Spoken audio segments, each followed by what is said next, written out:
Welcome back to my inspirational year. Dun dun! We are on month number 4 of the series, and in this month the topic is to reinvestigate what do I want. Now, there are a couple things I wanted to point out for this month before you move on from it to really think about.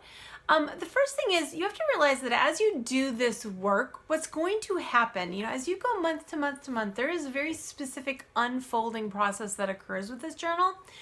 You are going to become more confident, more courageous, more excited, you're really going to become more who you are.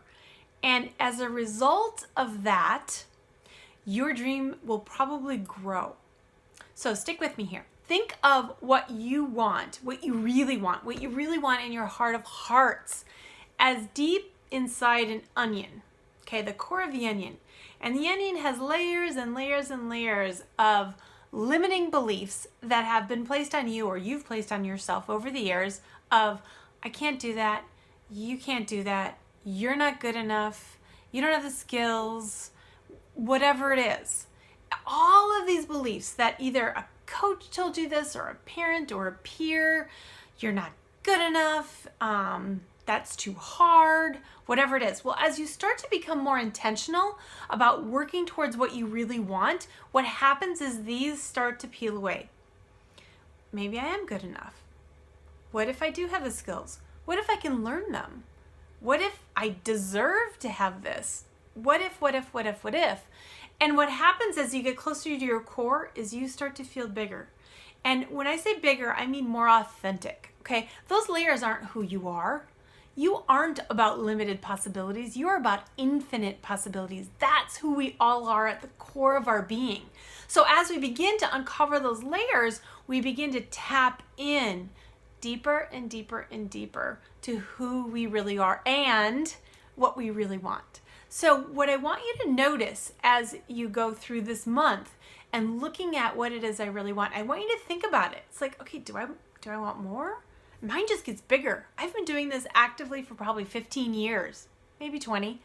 And my dream gets bigger and bigger and bigger and bigger and bigger as I know I'm capable of more. Now, realize that bigger doesn't necessarily mean a huger house or more cars or more vacations or influencing millions. It really, that bigger could be being the most amazing stay-at-home mom in the world. One of my girlfriends, we were girlfriends when our babies were born. Okay, they're now they're now 17.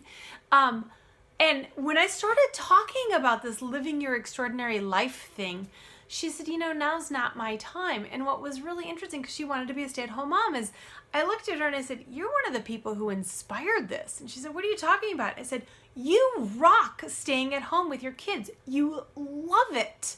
She was a chiropractor. She still is a chiropractor.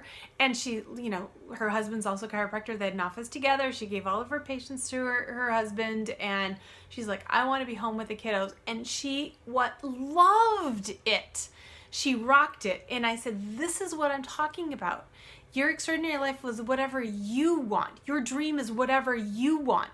When I'm telling you you're stepping into a bigger life, it isn't necessarily, a bigger home. It's one that feels even better for you. Okay, so as you work through this book, each month you are unfolding more and more of this life. You're letting it get bigger and bigger, and you're going to tap into more and more of what you want. I worked with a woman who was a CEO years ago, and it took us 3 months to unfold all of her layers and to uncover what she really wanted. But she goes, God, I really want to be a stay-at-home mom, but here I am. I'm in this high-powered job. I have all this education, and it just feels wrong to give it all up. And I said, okay, are you going to regret it? 10 years from now, when your child is now in junior high or wherever, it's like, will you look back and say, I missed out? And she said, I totally will.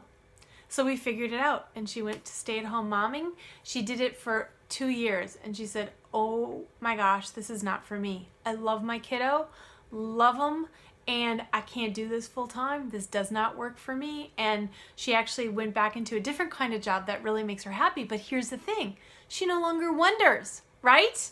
She knows her authentic life is this new job. And the stay-at-home mom was a step toward figuring out what it is she really wanted. She had to peel away those layers.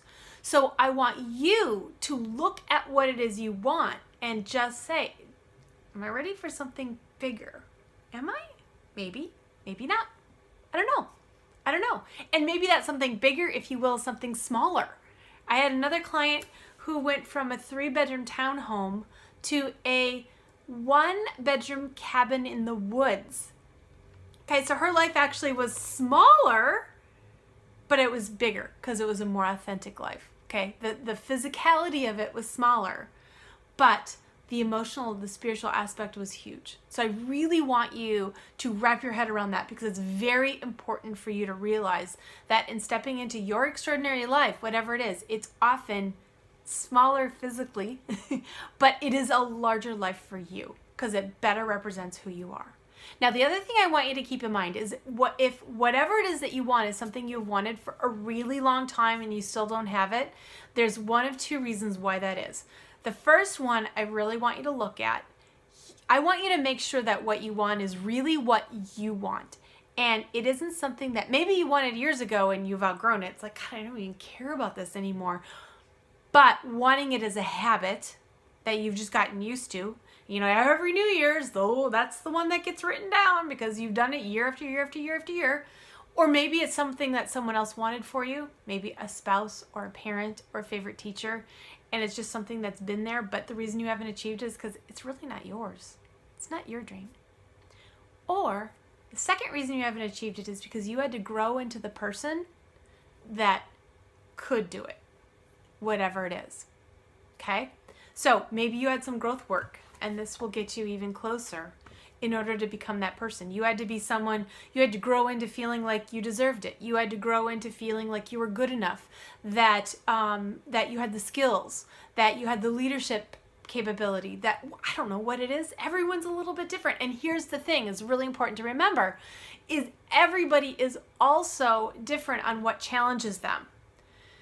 Okay? So you really need to pay attention to that and not judge yourself or someone else. Okay, so for someone, losing 10 pounds, that's something they have to grow into, because that extra weight hides them from the world or from whatever it is that they may or may not want to see about themselves, right? Writing a book, that was super easy for me, kind of easy. I'm on my 4th. And it was relatively easy. It wasn't like I had to grow into it. It was something that was kind of easy for me. But there are other things that you would think, God, that was hard for you, Laura. And it totally was. Starting a Facebook group was incredibly hard. I had to grow into that for a whole variety of reasons. That was my growth work. Okay? So for you, know that if you have a goal that you've been working on and you look at it and you say, yeah, I want that. Like, I really, really want that. And I'm excited about it. Then keep going. Keep going. And know that, especially as you work on these things, you are going to grow into the person that can create that goal for yourself. And that person, by the way, is just you. You just need to be that larger version of you. All right, I hope this helps inspire you to ignite your life even more, to step even more deeply into your extraordinary life as you continue with your inspirational year. Thanks for joining, everyone, and I cannot wait to see you next month. It's a topic that I love.